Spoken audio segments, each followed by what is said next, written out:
Okay, this is the OUR education series. We have the undergraduate researcher student panel. It's a virtual event. It's being recorded. Please mute yourself or turn off your camera to ensure the best experience. And please use the chat feature or unmute yourself when invited by the speaker. And this is the event evaluation. We would love everyone to complete this after the session, but we want to remind the Europe, Wilkes, and early exploration scholars, you must complete this to receive credit for attending today. And the mission of the Office of Undergraduate Research is to facilitate and promote undergraduate, student, faculty, collaborative research, and creative works in all disciplines throughout the U campus. We would like to acknowledge that this land, which is named for the Ute tribe, is the traditional and ancestral homeland of the Shoshone, Paiute, Goshu, and Ute tribes. The Ute recognizes and respects the enduring relationship that exists between many indigenous peoples and their traditional homelands. We respect the sovereign relationship between tribes, states, and the federal government, and we affirm the Ute's commitment to a partnership with Native nations and urban Indian communities. And now I'd like to introduce our panelists today. There are undergraduate research leaders. It's American Cox, Megan McCormick, and Isabella Scalise, and they will introduce themselves in a second. And our panel facilitator is Dr. Lauri Linder, who's a professor in nursing. All right. Well, thank you so much. And we're so glad for all of you who are with us online today. I'm Dr. Lauri Linder. I am a professor in the College of Nursing. I love undergraduate researchers. I've been working with students, oh gosh, for a number of years now. My research kind of crosses over symptom management and supportive care for children, adolescents, and young adults with cancer. But I want today's focus to really be on our student researchers.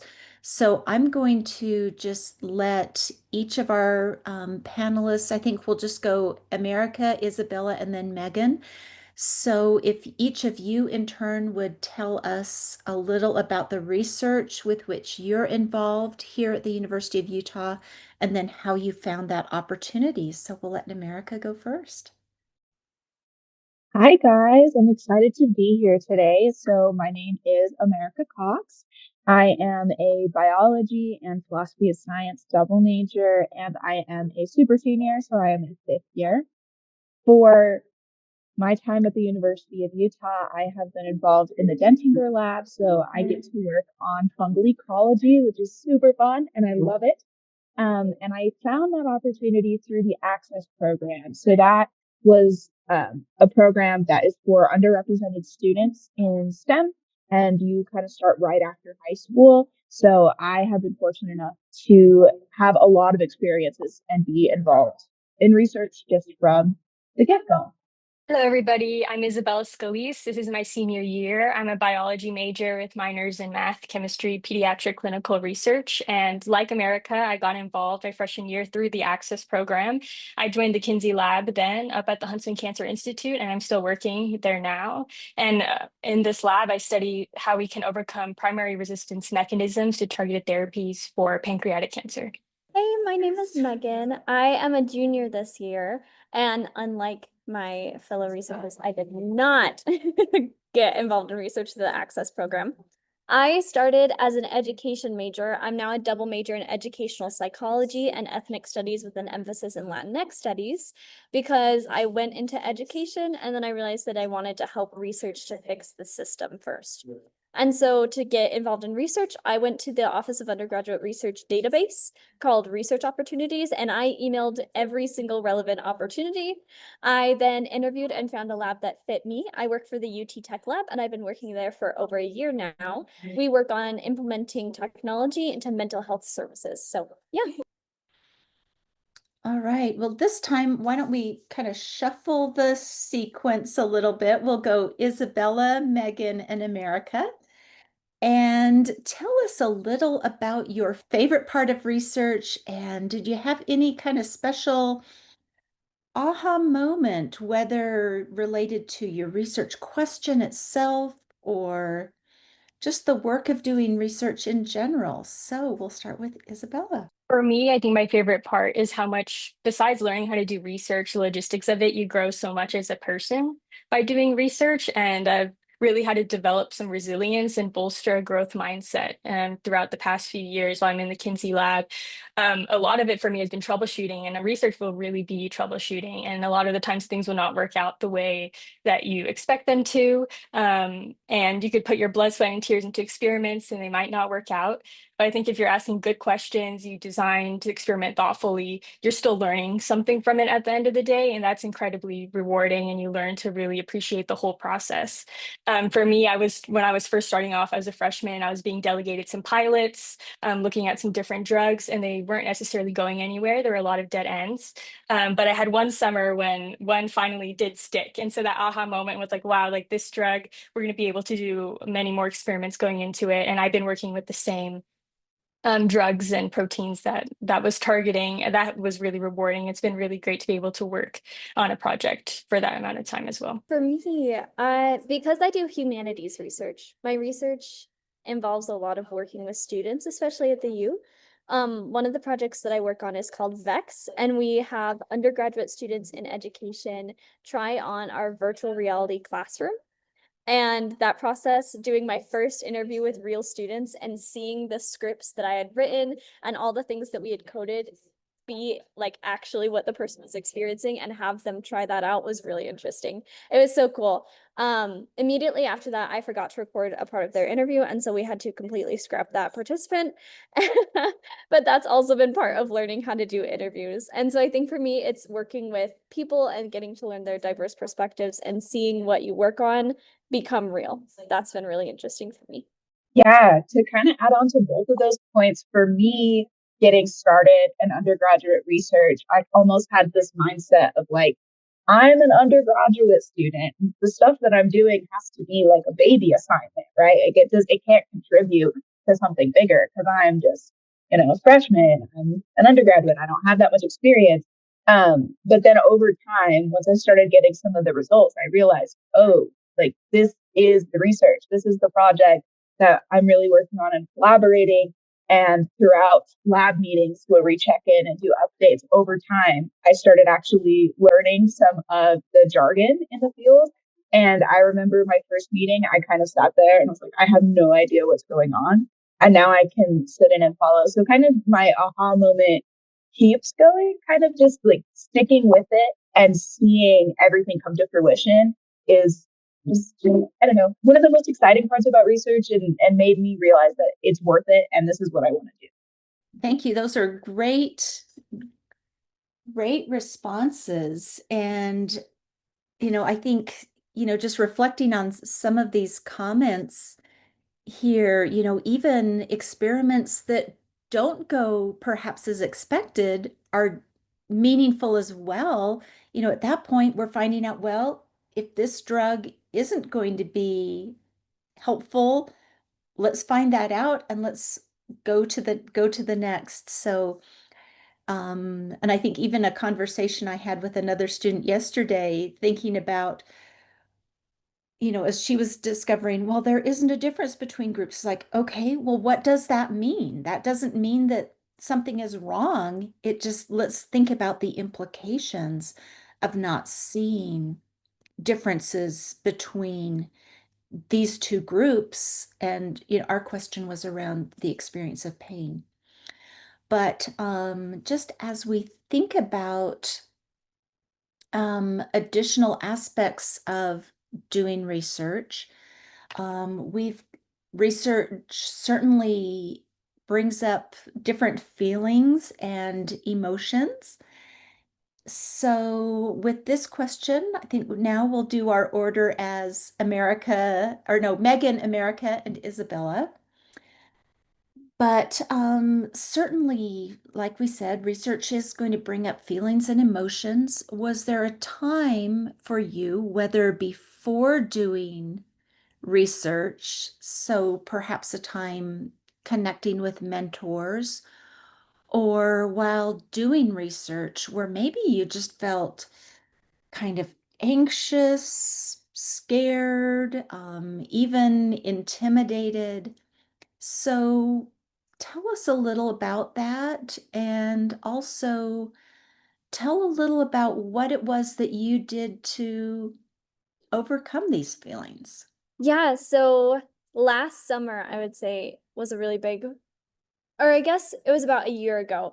I had met with someone who worked in the Office of Undergraduate Research. I didn't work there yet, but we love her. Her name is Sarah. She's wonderful. You should have a meeting with her if you ever have any questions. But I was meeting with her to talk about applying for SPUR, which is the undergraduate summer research program. And I was talking to her, and I had been working on my application a lot, and we had been talking about it. And I asked, how many students get into the program? And she was like, about 40. And knowing that it was an international program that anyone could apply from anywhere, I just, like, my heart sank. I was like, I'm never gonna get into this program. I went home that day. Like, didn't go to my next class. I was so devastated that I would never get into this program that I went home. And I was just distraught. I was like, I'm never gonna get into this program. I'm not gonna be able to live my full research. Like, basically my head list was like that in my research career. And then I thought, okay, I'm gonna apply, but I'm also gonna apply to other summer research programs. And so I did all of this work and all this applying, and I just applied. I was like, it doesn't matter if I don't think I'll get into it. I'll just apply. Because even if I don't get into it, I'm working on my application, I'm building skills, I'll just apply. Long story short, I got into SPUR, and I also got into the University of Michigan summer research program, which was like one of my dream summer research programs to get into. And so it was working through feelings of like, I'm not good enough. Other people are so much better than I am. I'm never going to get into it. And so if you ever in a position where you feel like you shouldn't try to do something because you're not the right person for it, if you think it's because you're just not good enough, you should apply. Like, you should do that thing and look for other options if you also feel like maybe you're not ready for it. So yeah, that was, it was like the biggest like breakdown moment of my research, I would say. Yeah, Megan, do you want to briefly just say what SPUR is for those who don't? Oh, of course. So SPUR it's the University of Utah's summer research program. It's a 9-to-5 research opportunity where you get matched with a mentor and you work with them over the summer. And so it's like a full-time research opportunity over the summer. I would really like to touch on, there's kind of these two sides that I think where I get these really big emotions, and one Megan touched on is at the beginning, because when you get into it, there definitely is a barrier, because there is that idea that it's like, oh, we're undergraduates, what have I done? And I remember when I had my first interview with my PI to see if the lab is even a fit, which is great. Please talk to your PIs, because sometimes it's not just a fit, and that doesn't mean anything bad about you or the mentor. You just got to find an environment that works for you. But when I went in to this interview, I was practically shaking. My hands were sweating, and I was trying to hide it. It was a Zoom meeting, luckily for me. But I was sitting there because you can do some research beforehand, maybe look up some publications and things that they have. And I was like, oh my gosh, this guy has done everything under the sun. I don't know the smallest thing about fungus or what to even go into. And so that was really intimidating for me. So there's just that thing of like, if you're scared, that's okay. Just do it scared. Like, sometimes you just kind of have to push through it, and that's fine. And that's the biggest thing for me, is sometimes interacting with these people, because just because maybe they've had more chances to do something, doesn't mean that you don't deserve a place there. And that's kind of a little bit of that imposter syndrome that can also work in there. And that's not necessarily something that will go away, because even in my lab after I'm working, if something doesn't work, oh gosh, I really wanted that to work. That would have been great. I would have loved that data. But sometimes things just don't work out. And knowing that negative data is still data is big, especially in this environment where there can feel like there's a lot of pressure.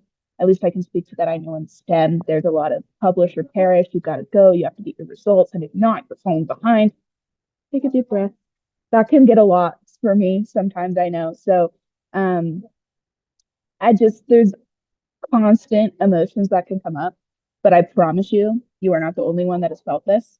And even the people that you may be intimidated to talk to, were in your shoes at one point. So the biggest thing is just for me, open communication. You can communicate your feelings. And if you're like, that's even scarier, that's okay. Just do it scared and try your best. Fake it till you make it. And sometimes that's all you need.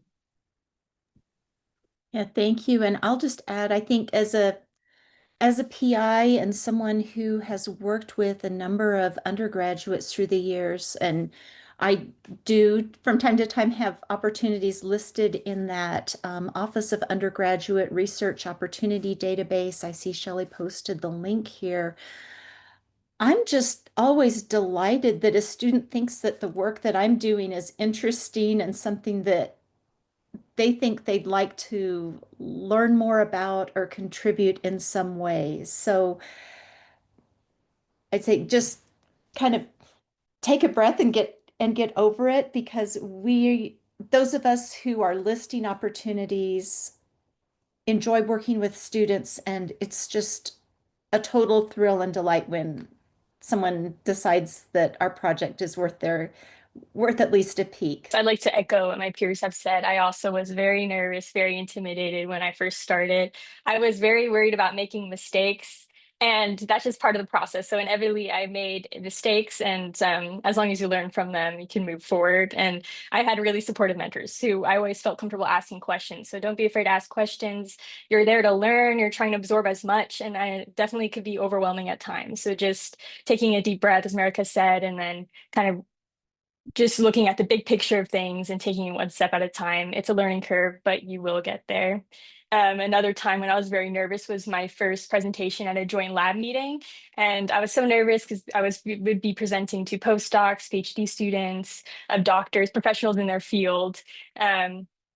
And I was shaking during that meeting, but going into it, I think just practicing it with my mentor over and over again, that process also solidified what I was doing. I had a deeper understanding of all this work that I had compiled, and it was starting to make a lot more sense, and being able to talk about it really helps in that way. And ended up going well. I got great feedback from colleagues and mentors, and so I left feeling empowered from that experience. Also, going back to the troubleshooting, I was able to hear a lot of opinions and feedback on how to go about troubleshooting some of the things that were going on in my experiments. So that was a really valuable experience that I had. Yeah. All right, I think we'll go back to our sequence with our first one. We'll do America, Isabella, and Megan. But thinking kind of globally over working as an undergraduate researcher, and thinking beyond some of the questions that you've already been answering, what is one key piece of advice that you would give students who are thinking of doing research with faculty? I almost feel like I could, do it in 2 words. Do it, please. Like, just get in there and do it, because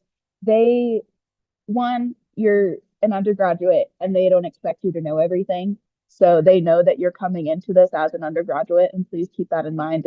It's okay to say you don't know something. But also when looking for a mentor, I think can be one of the daunting situations, because I know for me, when I'm looking at different projects, I want to do everything, and that's just not possible. You can't do everything under the sun.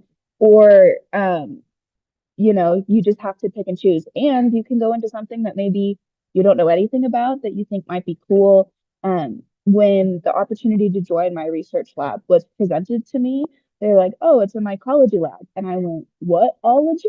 I don't know what that is. And it's like, oh, this is the study of fungus. And I was like, well, I'm interested in evolutionary biology. I don't know anything about this, but it sounds cool. And you can go into it that way. Now, I know plenty of people that have gone into a lab and went, hold up, I actually don't like this as much as I thought. So if you are reaching out to a faculty member, do it, because you can learn something about yourself along the way. I think it's better to learn earlier that maybe you do or don't like something than a whole lot later. And know that you're not making a commitment for the rest of your life to stay there. You can explore, you can do research in different labs. So I really don't see any harm in just doing it, going outside of your comfort zone, find a mentor that you like, reach out and see what happens. Adding on to that, I would also just being proactive, looking for those opportunities. There are so many here on campus, and there are so many mentors who are really eager to teach and would be really excited to have you join them. And also just following your curiosities, try to pursue projects that you're deeply curious about.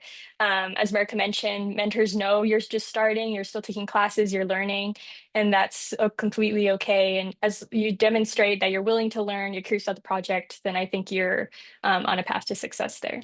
Yeah, building on especially America's comment that you need to find a mentor that works for you too.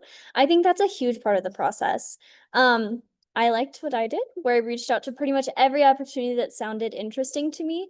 And then for ones that invited me to continue in that process, then I had to evaluate, okay, what works for me? And there were opportunities that I ended up turning down because they didn't necessarily fit my interests or my time or whatever.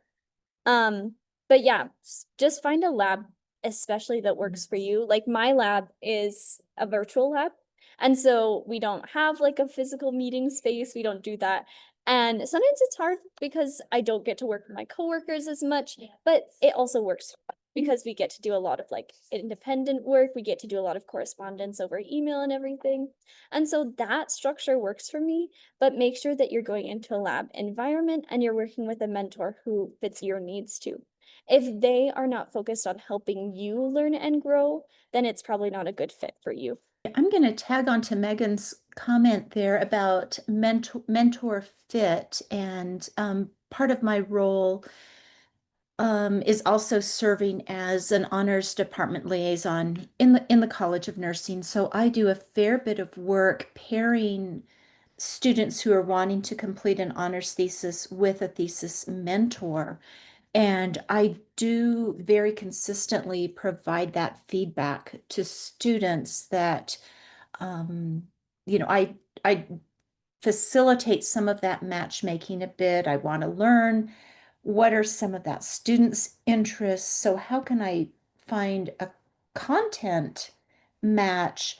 But I also really emphasize to the student, even more important than the content match is the mentor match. So maybe if it isn't your most exciting topic that you just want to live and breathe every day after you graduate, if you've got a high quality mentor who's invested in you, you're going to gain skills that you can take and apply in other areas. So, do we have questions from our audience that you would like to direct to one of our student panelists? I can share a question from a registrant. What have you found is most effective in getting the attention of faculty members when you're asking them about their research? One thing that I have also found, and same thing if someone comes up to me, I'm going to talk to you about my research because they're doing it because they think it's cool, right? Because it is cool if you think about it. So if you come up to your professor and be like, hey, I think what you're doing is really cool, then they'll be like, oh my gosh, I think it's cool too. That's why I do it. And you can kind of go on from there.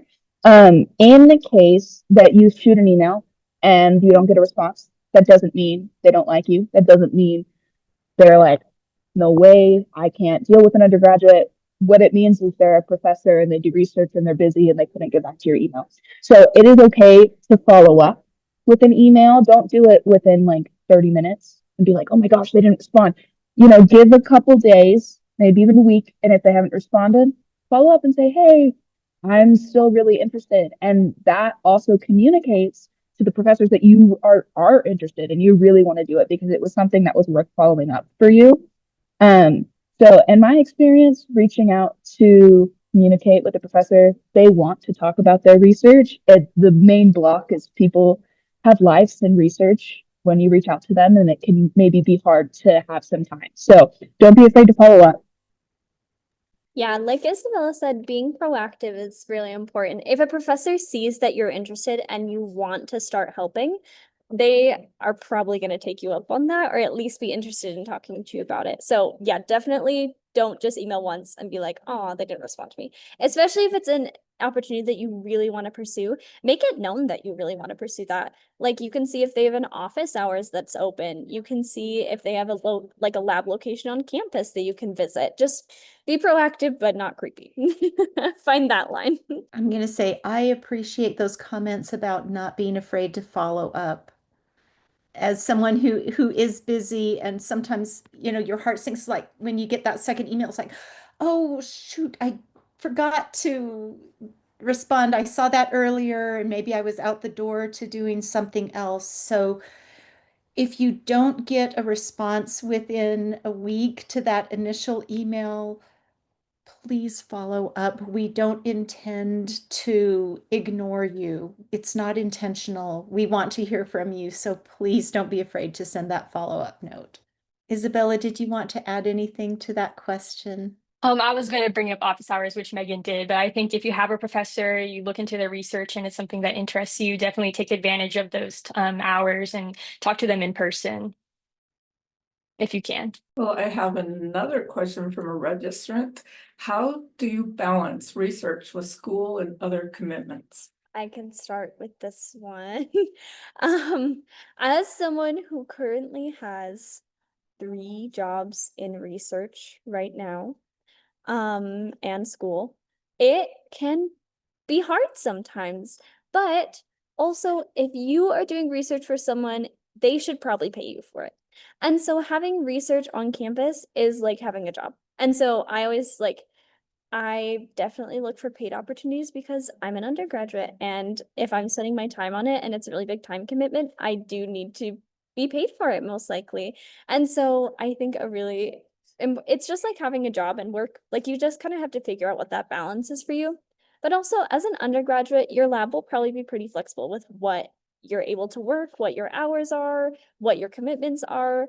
And if the mentor does want you to prioritize the research over school or anything else, once again, you might want to reevaluate whether the mentor is a good fit for you. They should know that your first priority should probably be school, but definitely look for paid opportunities. Just treat it like a job. Yeah, I would like to add on to that because it really is important. And I feel like I'm beating a dead horse at this point, but communication. If you are upfront with your mentor and are like, hey, I want to do work, but I have, either family obligations, I need to, do this many classes. Everyone's situation is different. They were an undergrad once. You have to be an undergrad to eventually make it to being a PI. So they understand that class schedules and things can be crazy. Heck, they're teaching some of the classes, right? So being upfront and being like, hey, this is what my schedule is, and this is what I'm willing to do every week. They get it. I remember a moment for me, I had like an exam coming up and I wasn't able to get into the lab that week as much as I wanted to. And I messaged and I was like, hey, just checking in on a follow up. I couldn't, but that's okay. Like, I'm going to go in during break. And his response was, you can take a break. It's break. And I was like, oh, that's crazy. So they understand that. And as long as you communicate it, if you walk in and you're like, I'm going to be here for 20 hours and then you're only there 2 hours, that's where I think sometimes you should be. But don't put in 20 hours. You shouldn't be putting in 20 hours. Don't do that.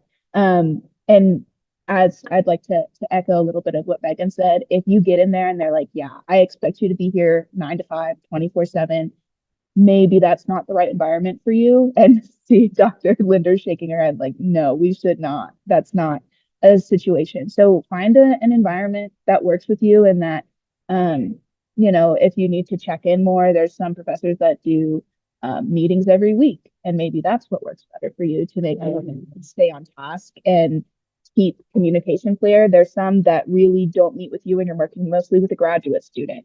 So I think looking at the structure of the lab and how to effectively communicate what you can do to balance and get your project done and set those goals is what's really important. Yes, I'd also just like to add, taking into account the time you'll be spending in lab isn't always doing the actual research. You'll also account for reading papers, doing background research, presentations. Those are things that will happen throughout the semester. Is important to take into account as well. But as my peers have said, you could take it semester by semester. Your schedule is changing and mentors should be flexible and understand that you're a full-time student. I'm going to say, I'm going to add to that too. And, as I meet with students, I like to get a sense of what their goals are and, what type of hours they can commit to contributing to my projects. And for the most part, if I have someone who really is invested in getting a research experience, I can work to shape that student's contributions based on the hours that they're able to contribute. So if I have someone who says, you know what, I think, maybe I've got about 5 hours a week I can put in on a project like this, I'll work to shape that student's expectations so that that's meaningful, so that, they're not being asked to put in 20 hours a week. I know where in my college, in the College of Nursing, our undergraduate students are putting in long clinical hours each week. So that's just boots on the ground time that is not available to them, but we can also shape, maybe they're helping to code qualitative data or are helping to just do some user testing of a digital health intervention, helping with some lit reviews. I think there are multiple ways that we can involve students kind of based on what the progress of that project is right then and there. We have one from a registrant. How should an undergraduate go about effectively building a relationship with a faculty mentor?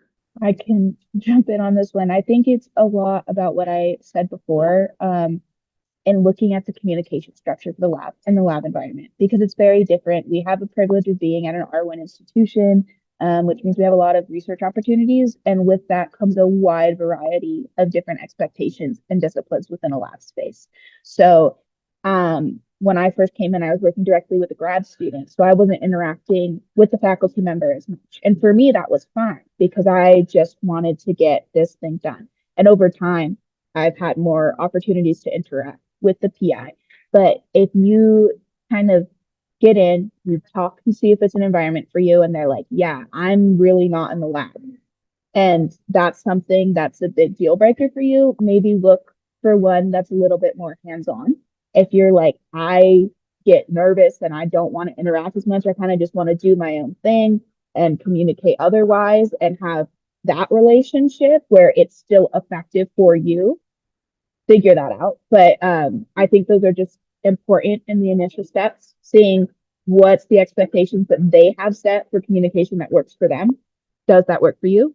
Yes, do it, lean into it, go to office hours, do what you can. No, maybe it's not a good fit. Yeah, like America said, a lot of it is going to be figuring out what your mentor's mentoring style is and if that works for you. Every mentor is going to have a different style. Some are more hands-on. They want to check everything that goes out of their lab. They want to check on everything that's going on. Others are going to delegate more to grad students. And so you're going to be working primarily with grad students. But I think, like I said, communication with your mentor, no matter what, is really important because they are probably the person you're going to go to for letters of recommendation when you need something. Although your grad student may be primarily who you're working with, it's going to be your mentor. And so just making sure that you communicate with them, making sure that, you check in with them regularly, maybe just give them updates every once in a while if they're not more hands-on, just making sure that you're communicating with them. And I'll just add on, for me personally, having biweekly meetings with my PI has helped a lot. And I just have all the questions I've compiled. And so I'm ready to go and knock them out all of that time because I'm very busy. And so you try to maximize those meetings. But as you say, you just go per your lab, see what meeting schedule meets for you and being clear with that communication. I would like to just also touch on something that Megan said real quick. So letters of recommendation, they're important. We'll need them whether you're applying for scholarships and other things. If you are working directly with a grad student and you need a letter of recommendation from the PI, it's okay to ask them to co-write a letter and they both sign it so that you can get the recommendation that they need, that the application needs, so that they have a good picture of you, but you still have that professor sign it, because some places are like, we don't want grad student letters. You can have them co-write it and get what you need. I have done this. I did this for my summer applications. Because if you're working with your grad student, they're the ones that knows what you're doing and what skills you have and everything. But it's really your mentor's signature that is super important. And so that is a really great point, America. Well, we have another question. Excellent. What do you wish you had known before starting research? As I mentioned, I was very nervous getting started. So if I had known that I was entering such a supportive community, I think I felt a little bit more at ease. But just know that people here want to help you. People want to see you succeed. And it's good to be able to network and meet as many people as you can. You're going to be around experts in the field, people who are studying. Being in research is going to help inform maybe career goals. You never know where an opportunity will take you. So just being open to that and knowing that there's support and help in any aspect of research that you may need. Yeah, I liked what you said about being open to every opportunity because I think our idea of research is sometimes kind of closed. Like when we picture research, we picture being in a lab mixing chemicals, but research can be so many things. Like for example, I work for a journal and that's doing research. I work and I like post art in our social media and I interview our authors and that is totally research, but it's not typically what you would think of. And even when I heard of the opportunity, I was like, oh, that expands my idea of what research can be. And so I think being open to all opportunities, especially because diversifying your resume if you're wanting to go into grad school, that's something that's pretty important. And so any research opportunity, as long as you are having a good time, is a good research opportunity. And by a good time, you might not be happy all the time, but as long as you're working towards your goals and you're having a positive experience, it's a good research opportunity. Yeah, to kind of add on to some points that were made both there. When you get into it, it can be a great opportunity. And we've been saying like stuff doesn't work out because it's real life. And that's just how it works sometimes. And I knew that going into it. And I was like, you know what? If it fails, that's okay. And then it failed. And then I was like, oh, this sucks. Like I feel bad. Like I really wanted this to work. And I wish I could tell myself, that's a valid feeling. It's okay. Even when your mentors and stuff are like, it's fine, failure happens. Because they've gotten that result so many times. But it's okay to maybe like feel like, oh, that sucks, and then move on from it. You don't have to maybe dwell on that feeling and be like, hold up, I can't feel this. It's normal. I just have to go and keep going. Emotions happen. We're people. We're doing real world research, and all of that is valid and fine. Okay, we have one more question. What's some of the most valuable takeaways from your experience as an undergraduate researcher? I want to talk about summer research opportunities because my summer research opportunities have been incredible. Like I mentioned, I got to research at the University of Michigan last semester. It was a 10-week program where I worked in a lab with them 9 to 5, but it also had different like activities where we would like build our resumes, things like that. We had a conference at the end. It was wonderful. I feel that summer research opportunities have been some of the most valuable opportunities that I've been part of. It has connected me to so many different ideas and mentors, and it has shaped the path that I want to go in so hugely. Like I plan to apply to grad school for University of Michigan because I worked for their lab. So do not underestimate summer research opportunities, especially if you're not sure that you have time for it in the semester. They are a wonderful opportunity to get some done during the summer. And there are so many programs. I have like a full list of all the research programs that I found, especially for humanities. So if you ever need, please feel to reach out to any person in the office. But yes, I would say do summer research opportunities. Also, they usually pay pretty well, which is a really good benefit for an undergraduate. But yes, do summer research opportunities. I can't emphasize that enough. Yeah, I would also like to touch on that. And Megan has a very different side for what humanities looks like because I have been able to do summer research opportunities in STEM. And a word you might hear thrown around a lot is like an NSF-REU, which stands for National Science Foundation because they're the ones paying for it because you get paid to do it because of money. And research, both great. And REU stands for Research Experience for Undergraduates. I was able to go to Harvard University and now I am also applying to grad school there. That's also another way if you're like, I really like the research that I do in my lab and people want me to diversify, but I like what I'm doing. Well, over the summer, go diversify and then come back to the stuff that you like so much. Or you can even take those experiences farther. This last summer, I had an internship in Germany. So you can use this as an opportunity for people to pay you to do what you want in another place that you can just experience things, you can meet people. So the biggest takeaway is literally, I did not know how many opportunities there were. I didn't know about summer research programs until my grad student was like, well, I did this. And I was like, you did what? Tell me about it. I want to do it too. And a bunch of different things. So just talk to people, because you can also go to other conferences and things to present your research and talk to other people, get more experiences. I didn't know that was an option until my PI was like, hey, we're going to Florida. Do you want to come to Florida? And I was like, yeah, I want to go to Florida for this research conference and, just learn and talk. So just be open and talk, and you'll be able to learn things that you didn't know were an option. Yeah, adding on to that, I think my favorite part about research is how collaborative it is. You'll be working on one problem and you find out another group all the way across the world is working on a similar problem. And it's beautiful how everything kind of combines and everyone is tackling, it's a whole team effort to answer a scientific question. And so taking advantage of those opportunities to present, to network, it's a really valuable network that you are exposed to and being part of research. Even if you end up not liking research, that's good to know as well. And there are many people who want to help you out along the way to figure out career paths or anything after undergrad. Because of my research experience, now I know I want to continue research as for graduate school. And so you never know. So just give it a shot. I think it's worth a shot. I'm going to add to get in, or sorry, I'll back up a little bit. I'm going to add, don't be afraid to get involved early. Because the earlier you're involved in your academic program of study, the more opportunities become available to you. So, I mean, sometimes I've worked with students who are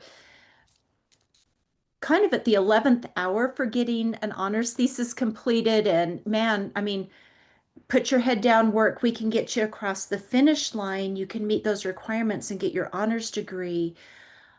For those that get involved earlier, we can spend more time on your project. I've had students who have presented at national conferences as the first author on an abstract.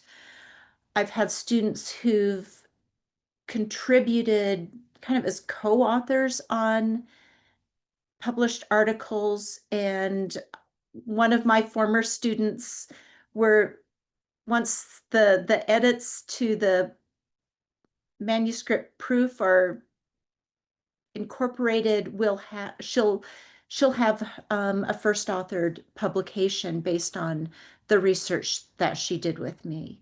So I'd say don't be afraid to get involved early, and you never know what can happen.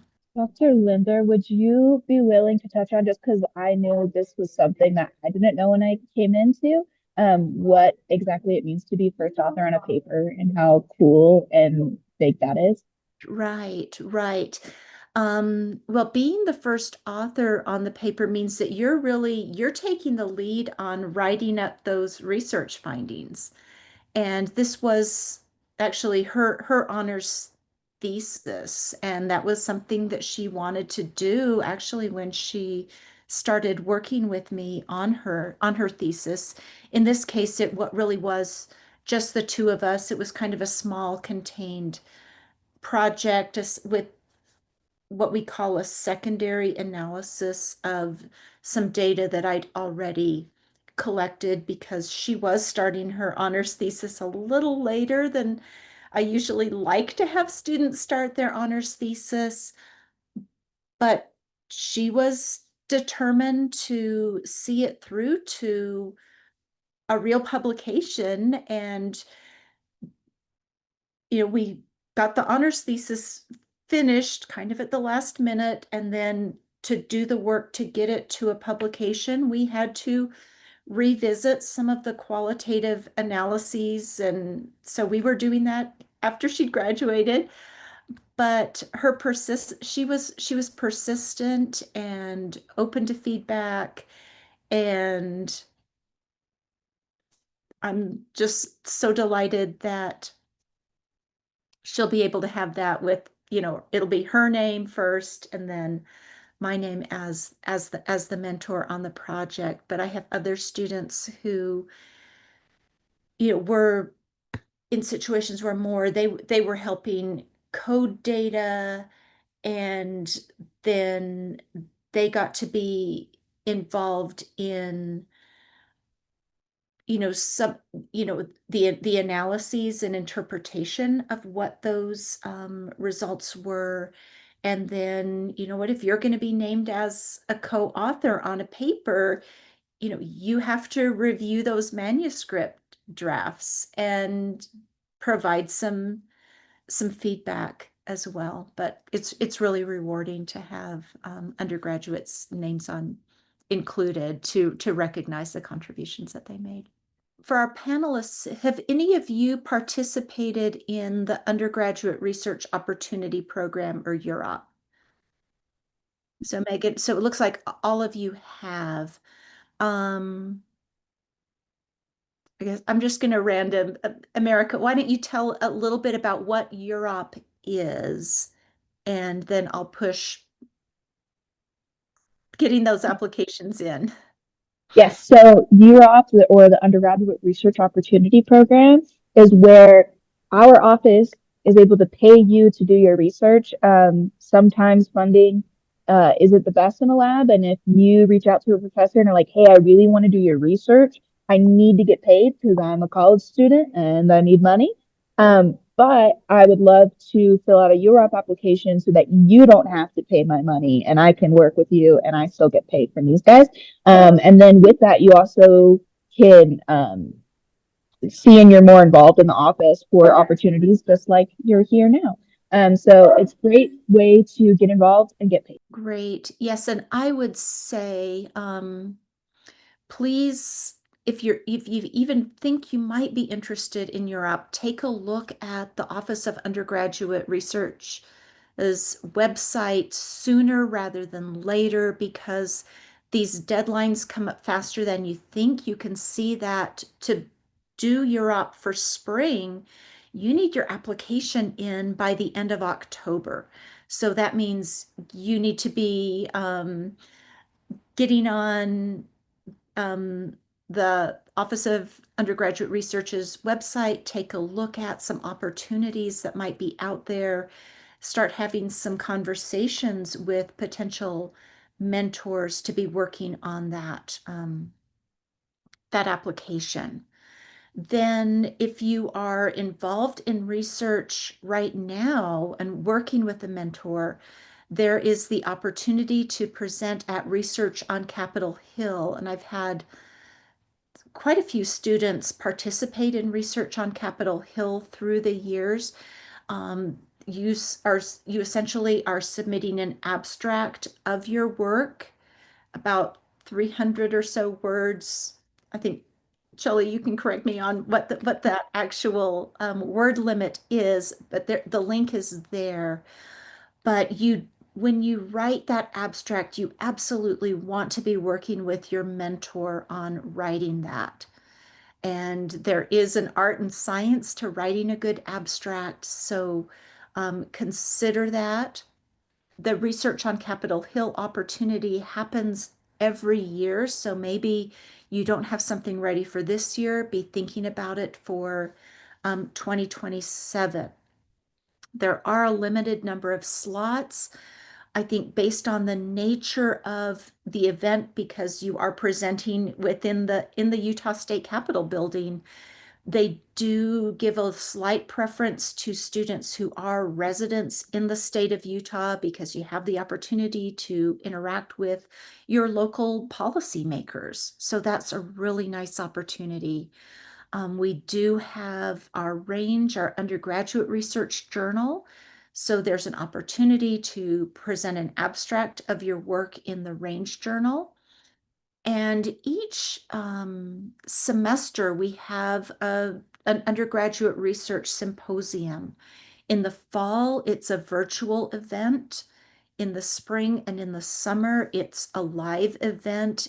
They're a lot of fun. And it's amazing always just to see the range and scope of research that our students are doing here on campus. We spoke briefly about the summer program for undergraduate research, the SPUR program. That, like we said, is a full-time summer job. And that we'll be in the process of identifying potential faculty members. So as you're submitting your application, you get to say, you know what, here is my first, second, and third choice. It is a very competitive program. I worked with a Spurs student this past summer, absolutely loved it, and will be signing up to be a mentor again. I can't wait. And so it benefits you, it benefits your mentors. We got some great traction on one of my projects that I know we wouldn't have been able to do if we hadn't had a Spurs student working with us. And then finally, the undergraduate research scholar designation. And I think this is a really underutilized opportunity.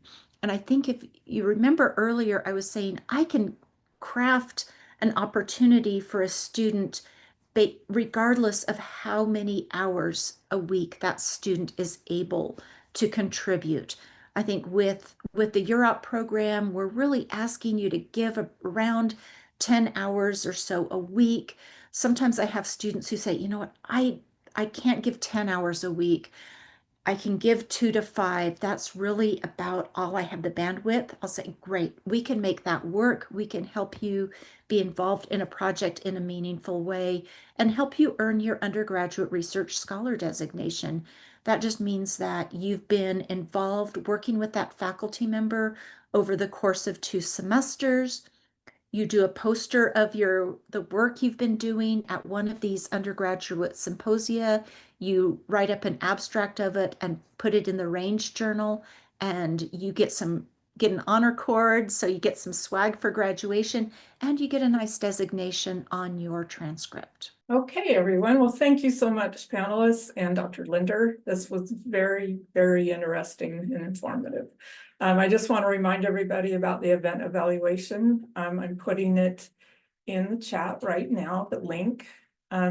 The Year Up Wilkes and Early Exploration Scholars, please fill this out to get credit for today. As we close this session, I just want to remind everybody that we're in the SIL Center, which is just across the parking lot from the Union. You can contact our website is our.utah.edu, and you can email us at our@utah.edu.